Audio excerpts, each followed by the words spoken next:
Well, when my godson Brian, he's the dentist in the family. For 10 years, he worked as a dentist in Bangor, Maine. And every one of those 10 years, I made a trip out to Bangor because Brian liked to do outdoor things, and we did fantastic outdoor things in Bangor. We did a canoe trip down 3 nights, 4 days on the St. Croix River. We climbed Mount Katahdin. We went whale watching. We did sea kayaking. But one of the things we did almost every time we went to Bangor was whitewater rafting. Anybody here do any whitewater rafting? All right. Well, if you've done some whitewater rafting, and let me tell you something, my sister thinks I was all wet for doing it. I'm a father. I'm entitled to a dad joke. Okay, there you go. But you will know there's different levels of rapids. One being the easiest. They don't even look like rapids. All the way to a level 5. That's the toughest one. That's the highest type of rapid that they'll allow you to try to shoot. That's what they call riding through a rapid on a canoe or a kayak or a raft, shooting the rapid. And level 5 is the most difficult. That's the only thing higher. They think it's too dangerous to try.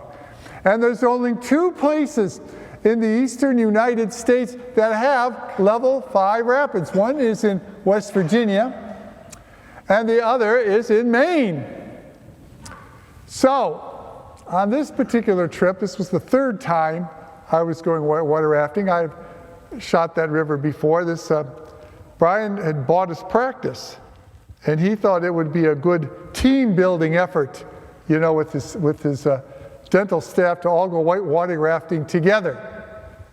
So we get in this van, we're driving up, and the one lady, this dental technician, she had lived in Bangor all her life, but she never had done whitewater rafting and known people who had, but always was afraid of it, and she was very nervous. And I said, don't worry about it. I've done it twice before. You'll get wet for sure, but just remember to hook your foot down under the rope at the bottom of the raft and paddle away, and everything will be fine.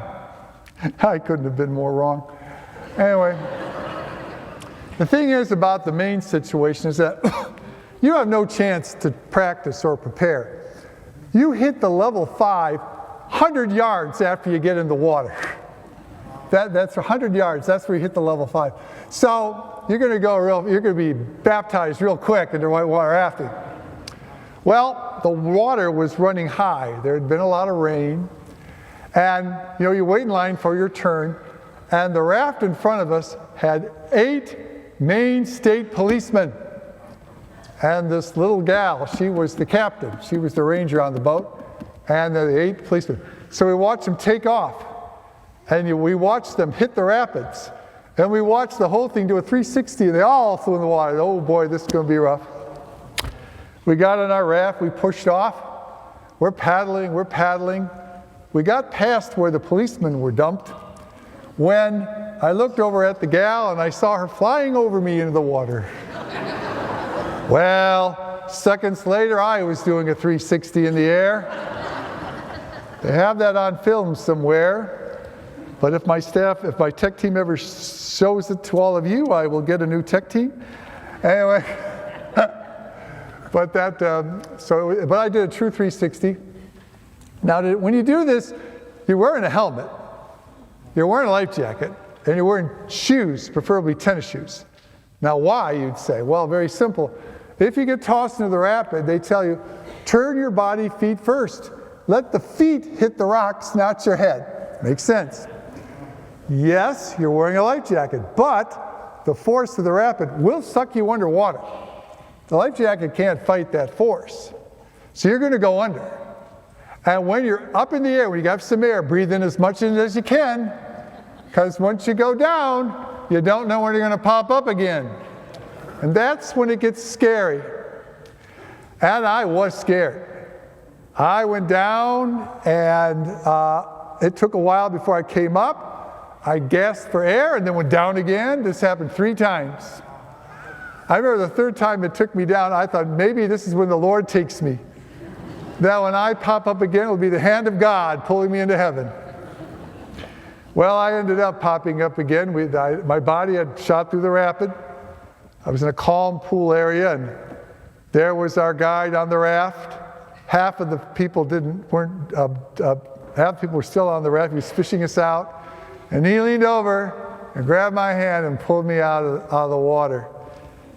The very next day, when I said Mass, because that was a Saturday, it was Sunday, we got back to Brian's house, and I celebrated Mass at the house for everybody. This was the gospel reading. That's why I know this took place in August. And I told everybody, now I know exactly how Peter felt. But then reflecting on it, that's when most of us are inclined to look to the Lord. When we're feeling we're drowning in something.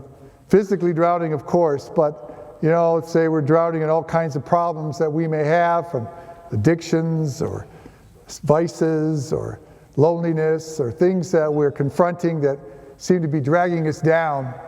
And we reach up to the Lord and we ask us to pull us out. And the Lord will, in His own time and His own way, will pull us out. But it also reminds us that when that last day moment comes, when our last breath is given, it's not the end. It'll be the final time that hand will appear and pull every one of us into the heavenly kingdom.